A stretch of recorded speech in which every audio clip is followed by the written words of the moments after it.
आज सुबह सुबह मैंने एक गलती कर दी। मेरा दोस्त किसी काम से कहीं जा रहा था और मैंने उसे टोक दिया।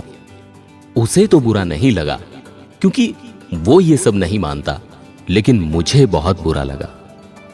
मैंने उससे माफी मांगी और उसे एक गिलास पानी लाकर दिया। हालांकि ये सब मैं भी नहीं मानता, लेकिन बचपन से घर में देखता आ रहा हूं तो असर तो रहेगा ही। आप जिस माहौल में रहते हैं, या फिर ये कहना ठीक होगा कि आपकी परवरिश जैसी होती है वैसे ही आप बनते हैं। ये सच है कि किसी को भी कहीं जाते समय टोकना नहीं चाहिए। कुछ लोग इसे अपशकुन मानते हैं, लेकिन अगर देखा जाए तो इसका आधार विज्ञान से जुड़ा है। आज हम इसी के बारे में बात करेंगे। किसी को कहीं जाते वक्त टोकना क्या सच में अपशकुन है? अक्सर हमने देखा है कि जो हमारे शास्त्रों में लिखा है वो कहीं ना कहीं विज्ञान से जुड़ा है। शायद शास्त्रों में उसे इसीलिए लिखा गया हो कि लोग इन बातों का पालन करें। ऐसे ही टोकने को भी भारत में अपशकुन माना जाता है। ऐसा कहा जाता है कि कोई कहीं जा रहा हो और उसे टोक दो तो बुरा होता है, लेकिन टोकने के कारण बुरा होने का तर्क पूरी तरह वैज्ञानिक है।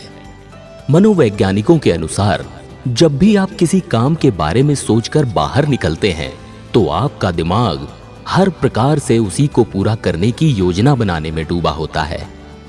घर से बाहर निकलने के साथ ही दिमाग पूरी तरह उसी दिशा में सोच रहा होता है और बाकी सभी चीजों से उसका तार अपने आप टूट जाता है।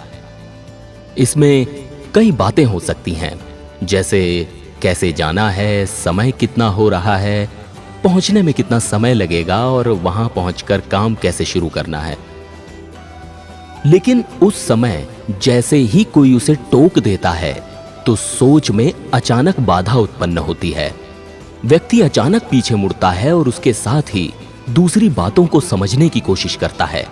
यह कुछ ऐसा ही है जैसे तेजी से दौड़ते हुए आदमी को हाथ पकड़कर एकाएक रोक दिया जाए। ऐसे में वो अपना बैलेंस नहीं बना पाने के कारण गिर पड़ेगा। यही बात टोकने के केस में भी लागू होती है। जैसे ही आप किसी को बुलाते हैं, अपनी सोच से तुरंत बाहर न निकल पाने के कारण उसकी सोच का संतुलन बिगड़ जाता है।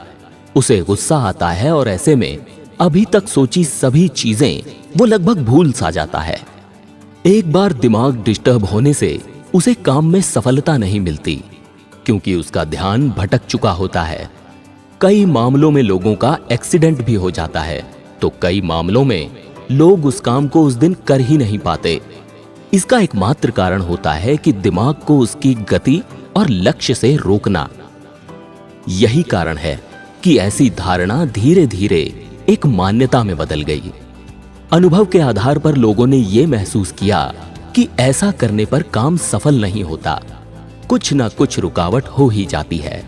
इसलिए लोगों ने एक मान्यता बना ली कि बाहर जाते समय किसी को नहीं टोकना चाहिए।